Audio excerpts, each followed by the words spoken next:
Bonjour tout le monde, bonjour chers élèves. Aujourd'hui je veux présenter le cercle trigonométrique. Alors le cercle trigonométrique,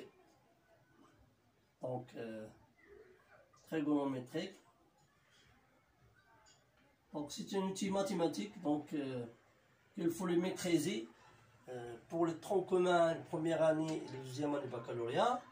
Alors, ces difficultés, je vais les présenter dans des parties. Alors, je vais commencer avec un quart de cercle. Je choisis deux axes comme ça.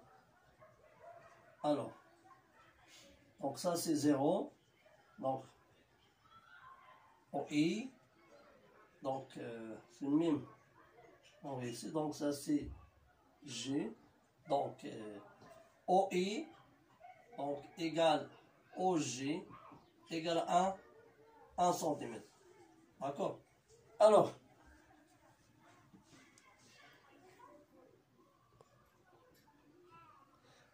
le cercle trigonométrique, c'est comme ça. Je fais comme ça.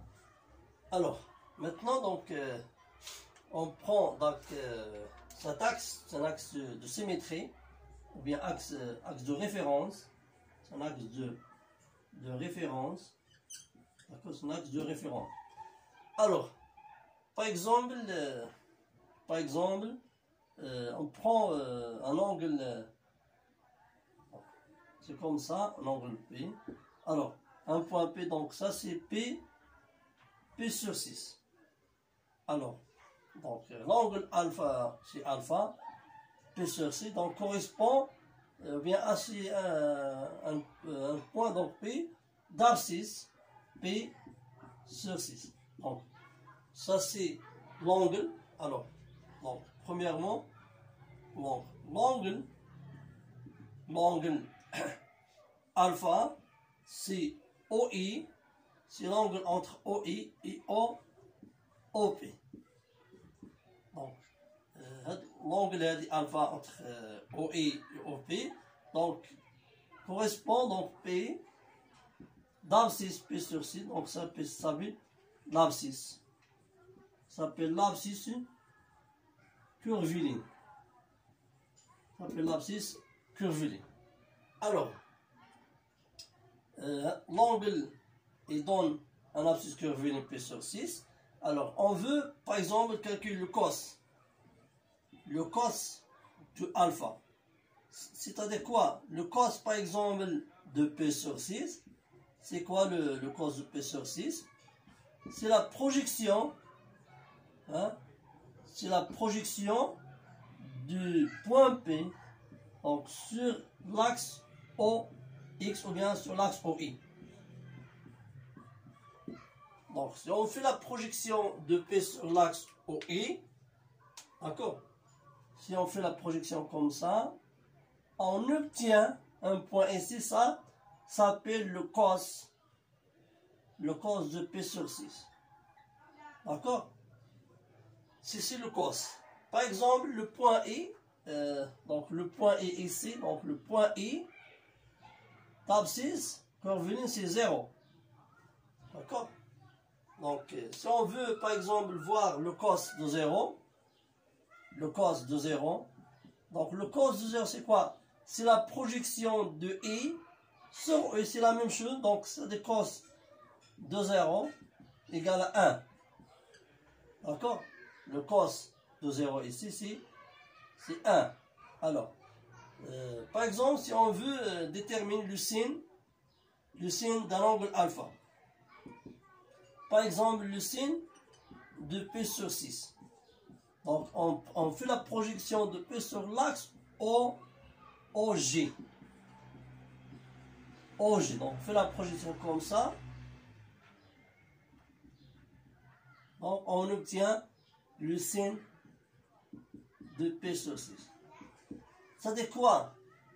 Ici, je mets les abscisses. Je reviens ici. Et si on veut déterminer le cos, on projette sur l'axe OI. Si on détermine le sin, on projette sur l'axe OG. C'est-à-dire, ça, c'est un axe de cos. Et ça, c'est l'axe de sin. L'axe de sin. Alors, maintenant, on va déterminer les autres abscisses. Donc, il y a 5 abscisses ici. Alors, ça c'est P sur ça c'est 0. 0. Donc, P sur 4. Ça c'est le point C d'abscisse P sur 4. Alors, le point, c'est le point D d'abscisse P sur 3. Et ça, c'est G, le point G d'abscisse P sur 2. P sur 2. D'accord? Alors, il y a des abscisses ici. D'accord? Il y a l'abscisse, donc le point E d'abscisse 0, le point P d'abscisse P sur 6, et C d'abscisse P sur 4, et D d'abscisse P sur 3, et G d'abscisse P sur 2. P sur 2. Alors, maintenant, comment on peut bien maîtriser ou bien prendre le cos et le sin des abscisses? Alors, on met ici, donc c'est comme ça. Donc, fais attention avec moi ici. Donc, on prend comme ça. Donc, ça c'est 0. D'accord, donc on fait la projection comme ça. Donc ça c'est 0, donc on a ici. Et on fait la projection ici comme ça. Donc ça c'est comme ça. Alors, et ça. Il y a 5. Alors, on met 0. On met 0, donc on met que sur 2. Donc, par 2, par 2, par 2. D'accord? On met ici donc, ça c'est 0, 1, 2, 3, 4. Donc, racine 0, racine 1, racine 2, racine 3, racine 4. Donc, racine 2, elle donne 0.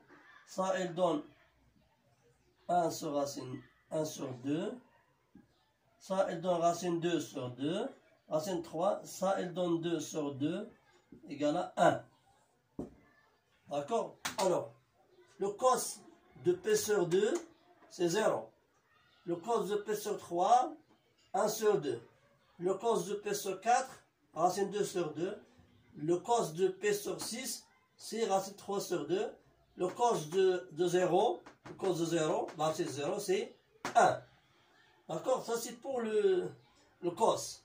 Alors, on répète. Par exemple, le cos de P sur 2, c'est 0. Le cos de P sur 3, c'est 1 sur 2. Le cos de P sur 4, racine 2 sur 2. Le cos de P sur 6, racine 3 sur 2. Et le cos de 0, c'est 1. D'accord? Donc, on fait la même chose pour le sin. Donc, ici, donc on fait comme ça. Ça, c'est... Donc, on fait la même chose ici. Donc, on projette ici. Donc, ça, c'est une valeur. On projette ça. D'accord? On projette ça. Et on fait la projection ici. Alors, on commence. Donc, on commence. On commence. Ça, c'est 0. D'accord? On fait la même chose. On va se diviser par 2. Diviser par 2. Diviser par 2. Diviser par 2. Donc, on met 0. 1, 2, 3, 4. D'accord? Donc, on met le racine ici, le racine ici, le racine ici, donc comme ça. Alors, donc ça c'est 0, 1 sur 2, racine 2 sur 2, racine 3 sur 2. Donc ça c'est 1. Alors, donc, ça c'est les abscisses ici. Donc, le signe de 0, c'est 0. Le signe de 0, c'est 0. Le signe de P sur 6, c'est 1 sur 2.